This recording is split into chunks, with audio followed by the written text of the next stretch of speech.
that damn CM Punk!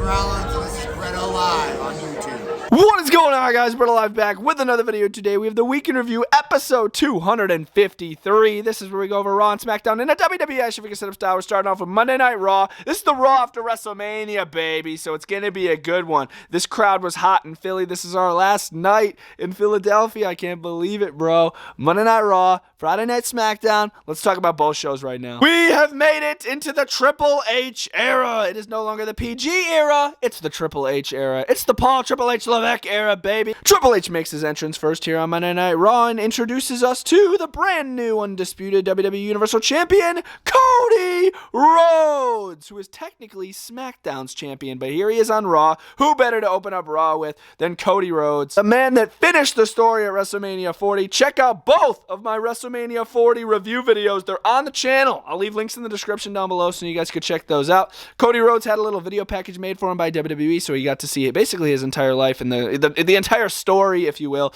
of Cody Rhodes, all the way to where he is now, becoming world champion. Of course, you already know this has to get interrupted by The Rock. This is probably like a 45-minute promo, I'm not even gonna lie. The Rock saying that he's gonna be going away for a while, and he wanted to hold Cody Rhodes' championship. So Cody Rhodes is like, let me hold your championship too. He wanted to hold the People's Championship, so they swapped titles. I guess Rock, this is sort of like hinting that Rock's gonna come back and go after Cody Rhodes as the champion. He said it. He's like, whether you're a champion or not, I'm coming for you, Cody Rhodes. And then, when you're a kid and you say like, hey, open up your hand. I have something for you. I have something for you. This is exactly what The Rock did. He had his hand closed like this, and he's like, Cody, I have something for you. Open up your hand. So he gave something to Cody Rhodes, and I don't know what it is. Maybe it's a Stardust action figure. I don't know. But he handed something to Cody Rhodes, and I'm curious to see what it was. But this was a heck of a way to open up the show. Once again, a 45-minute promo, and I was entertained basically the entire time. Man, does Rock know how to play the crowd. And my God, I'm so glad that Cody Rhodes is the champ, bro. Ilya Dragunov, the NXT champion, had his Raw debut up against Shinsuke Nakamura. This was a pretty solid match between these two. They had some pretty good chemistry.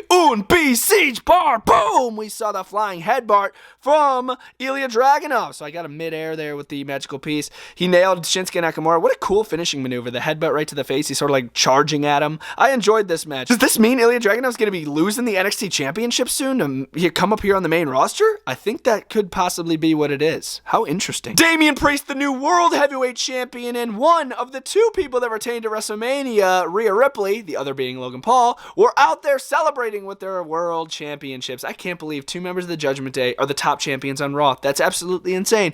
This gets interrupted by R-Truth, who says, hey, I brought the Raw Tag Team Championships back to the Judgment Day. Had me cracking up. Miz came out and said, no, that's not happening, Truth. Let's have a tag team match. So Truth puts out the challenge, him and Miz and a person we can't see up against the Judgment Day. I'm like, what do you mean? Is he talking about Little Jimmy or is he talking about John Cena? Let's figure this out here. He was talking about John Cena. John Cena comes out during the end of the match and basically finishes it off with a triple 5-knuckle shuffle, a 15-knuckle shuffle, if you will, and then a triple attitude adjustment. They all hit AAs on the Judgment Day, and then they pinned them all. Dominic, Finn, and JD. 1, 2, 3. I was like, what on earth?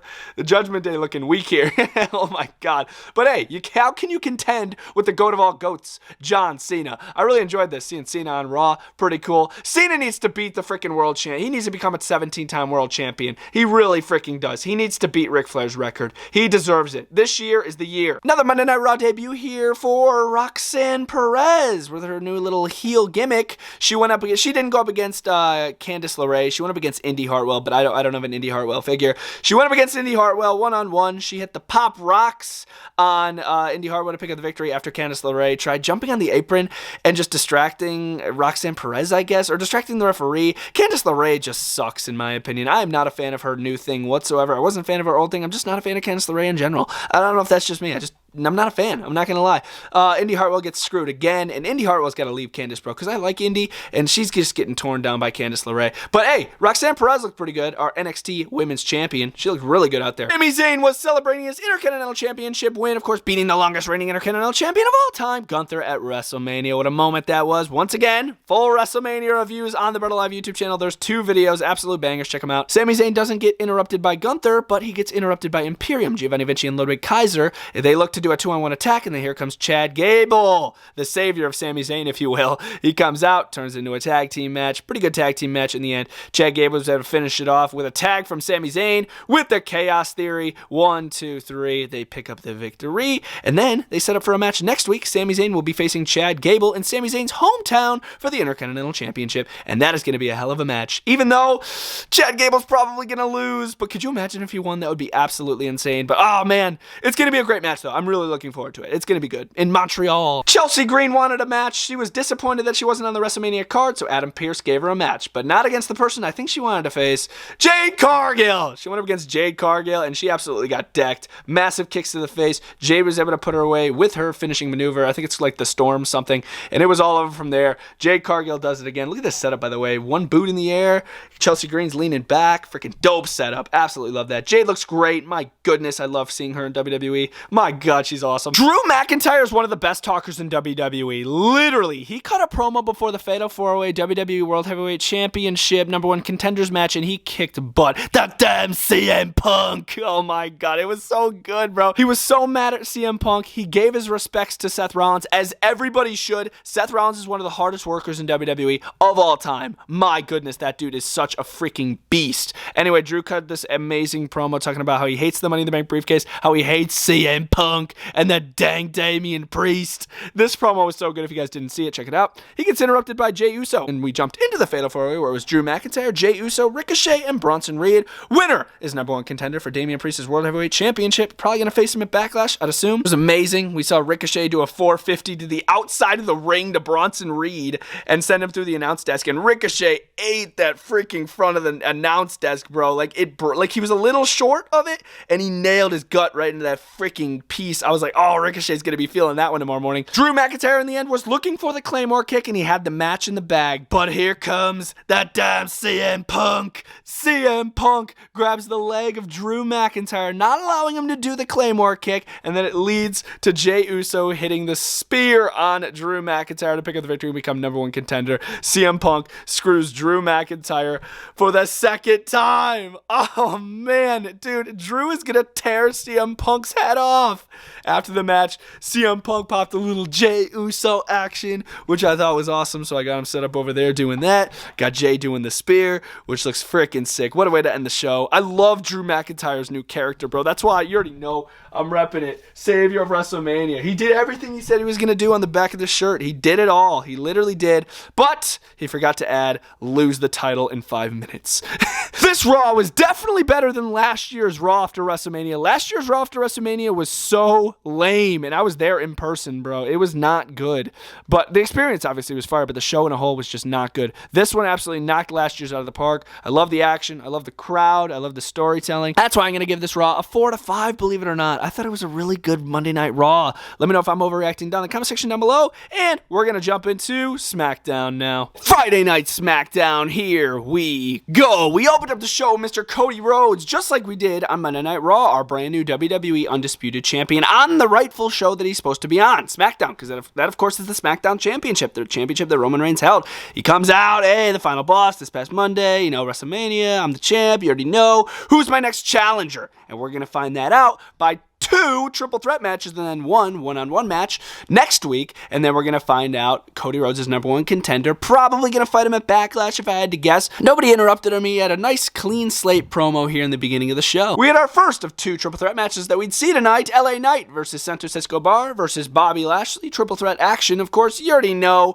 The rest of Legado del Fantasma had to come out. Bretto and Angel, and then Street Profits came out to even up the odds. It all brawl broke down. We were left with LA Knight and Santos Escobar in the ring, and then Santos Escobar ate a BFT from LA Knight. 1, 2, 3. LA Knight is one step closer to being #1 contender for the world title. I like the choice of LA Knight. I think it's pretty good. Getting him back in that title picture, I am all for it. Yeah. Legado del Fantasma also said that they supposedly did not attack Dragon Lee. So does that mean that it was either Carlito or was it Andrade? We'll have to figure that out. Or is Legado del Fantasma lying about this? Also possible. The debut of Tama Tonga? What? That is absolutely insane. The son of King Haku. How cool is that? But before we talk about that debut, we got to talk about this Bloodline promo. The Bloodline seems all distraught. It seems like they have no leadership, even though Roman Reigns is still the tribal chief, but he's not on the shows. So who's leading the Bloodline? It feels like it's Solo Sikoa because he was calling the shots. He stares down Jimmy Uso and he starts attacking Jimmy Uso. He said, "I love you, but this needs to be done. Spike, here comes Tama Tonga." I'm like, oh my God, no freaking way. The newest member of the Bloodline. He threw up the one. They put a steel chair over Jimmy Uso's neck and did a freaking Samoan freaking butt shot in the corner. I was like, oh my God, they're going to kill Jimmy Uso. This was a face turn by Jimmy Uso. Is Solo Sikoa self-proclaiming himself as the new tribal chief?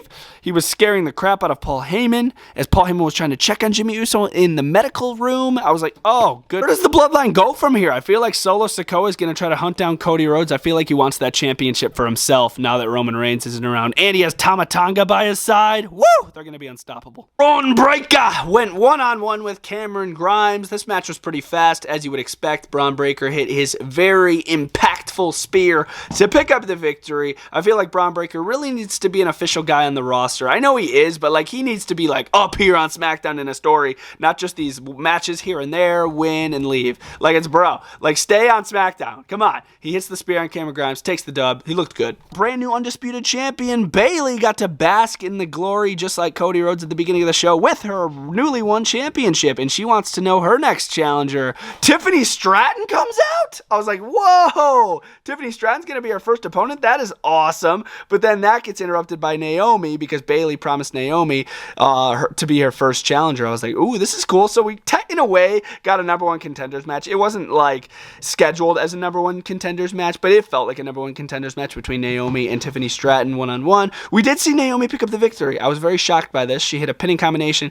and it was all over from there. I feel like they should have given this to Tiffany Stratton. That's just my opinion, but it is still cool to see Naomi pick up the victory. It's going to be Naomi versus Bayley, probably at Backlash if I had to guess, but this was pretty good. I enjoy seeing Bayley as the champ. Chelsea Green wanted another opportunity here, this time on SmackDown. Her and Piper Niven went up against Bianca Belair and Jade Cargill. As you would expect, Jade Cargill and Bianca Belair pick up the victory. They have some great continuity in tag team action. Jade took care of Chelsea in the ring as Bianca took care of Piper over here, and then it was all over from there after Chelsea Green got jaded in the storm. Pretty cool. I don't know if doing Jade and Bianca as a tag team is the right call. I feel like Jade as a singles run would have been better, but I'll give it some time. We'll see what happens with this tag team run. They are going to be a very dominant tag team. There's no doubt about that, though. And our main event of the show, we saw an absolutely amazing triple threat match between Kevin Owens, AJ Styles, and Rey Mysterio. This was to decide the other member that will be in that number one contenders match. Of course, the only one to qualify so far is LA Knight. And we saw AJ Styles qualify. I love this. He hit a Styles Clash to Rey Mysterio off the middle rope to Kevin Owens, who was laying down below. I was like, oh my God, that was absolutely insane. Somebody check on Kevin Owens' ribs after that freaking maneuver. It was absolutely insane, absolutely intense. AJ Styles walks away with the dub, goes face to face with LA Knight after the match, and we are going to see a WrestleMania rematch next week. Winner faces Cody Rhodes, man. That is so cool. It's probably going to be LA Knight, but I kind of want it to be AJ Styles. I'm not going to lie. I kind of want it to be AJ. I really do. We'll see what happens. I loved this triple threat. I thought it was better than the other triple threat that we saw earlier in the show. And I love to see AJ Styles win, man. That was SmackDown sit-up style. Easily my favorite moment was Solo turning on Jimmy. This caught me hella off guard. You guys let me know your favorite moment down in the comment section down below, as well as your ranking. I am going to give SmackDown a solid 3 out of 5. Thought it was a pretty decent SmackDown. Not one of the best, but it was still pretty decent. Let me know your thoughts down in the comment section down below, and I'll see you guys next time. Bretto Live is out. If